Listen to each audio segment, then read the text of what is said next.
Stroke সজাগতা আৰু প্ৰতিৰোধৰ বাবে এক বিশেষ পদক্ষেপ গ্ৰহণ কৰিছে জিএনআৰচি হাস্পাতাল কৰ্তৃপক্ষই। মৰিগাঁৱত আয়োজন কৰা হৈছে এক সংবাদমেল। অনিয়মিত হৃদস্পন্দন কেনেকৈ ষ্ট্ৰোকৰ কাৰণ হ'ব পাৰে সেই সন্দৰ্ভত সজাগতা সৃষ্টিৰ প্ৰয়াস কৰা হৈছে।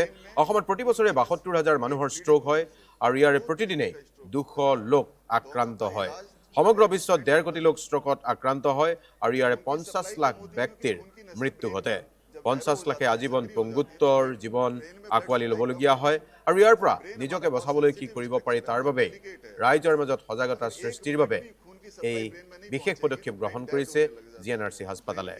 মৰিগাঁও জিএনআৰচি হাস্পাতালৰ কৰ্তৃপক্ষই সংবাদমেলযোগে জনালে এই কথা আৰু সংবাদমেলত উপস্থিত থাকে ডাক্তৰ আলফৰিদ শ্বাহিদ আৰু ডাক্তৰ ৰাম কুমাৰ গোয়েল। ब्रेन के बिना स्ट्रोक को पहचानना और स्ट्रोक को रोकना दोनों ही एक इम्पोर्टेंट चीजें हैं। पहले तो ये कि स्ट्रोक दो तरीके से हो सकता है, ब्रेन में ब्लड सप्लाई कम होने से या ब्रेन में खून की नस फट के ब्लीडिंग होने से। दो तरीके का स्ट्रोक होता है, दोनों का इलाज थोड़ा डिफरेंट होता है। खून की सप्लाई कम होती है क्योंकि खून की नसें ब्रेन में जब नैरो हो जाती हैं, सक्रिय हो जाती हैं, तो ब्रेन में ब्लड सप्लाई कम होगी। और ब्रेन हमारा बहुत सेंसिटिव स्ट्रक्चर है, बहुत डेलिकेट है। अगर 1 मिनट भी खून की सप्लाई ब्रेन में नहीं पहुंचेगी तो ब्रेन डेड होने लग जाता है, ब्रेन की वो सेल्स डेड होने लग जाती हैं। और इंसान को ये जानना बहुत जरूरी है कि ब्रेन ही हमारी बॉडी का मास्टर है। जो कुछ होता है हर चीज ब्रेन से ही चलती है, ब्रेन के बिना कुछ नहीं हो सकता। तो ब्रेन में ब्लड सप्लाई कम होना एक कॉज हो गया। दूसरी तरफ ब्रेन की नस का फटना। ब्लड सप्लाई कम होने के लिए कई कारण होते हैं, जैसे डायबिटीज,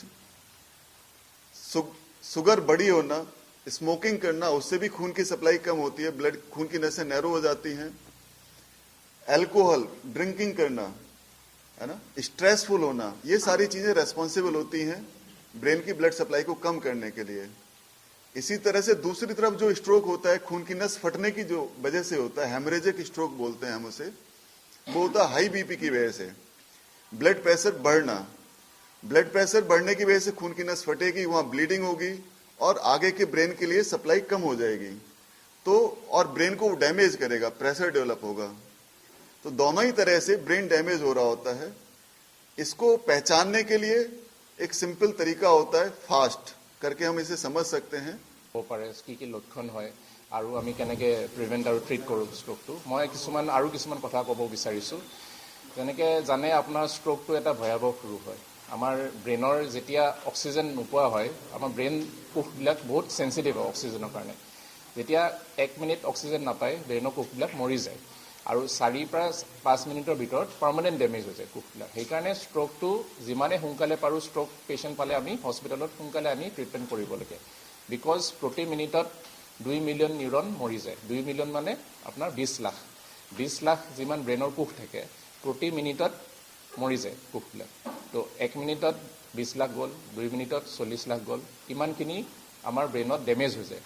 সেইকাৰণে আমাৰ এটা কনচেপ্ট আছে গোল্ডেন পিৰিয়ড অফ ষ্ট্ৰোক বা উইণ্ড' পিৰিয়ড বুলি কওঁ। এতিয়া উইণ্ড' পিৰিয়ড হৈছে আপোনাৰ প্ৰথম 4.5 ঘণ্টা ষ্ট্ৰোকৰ।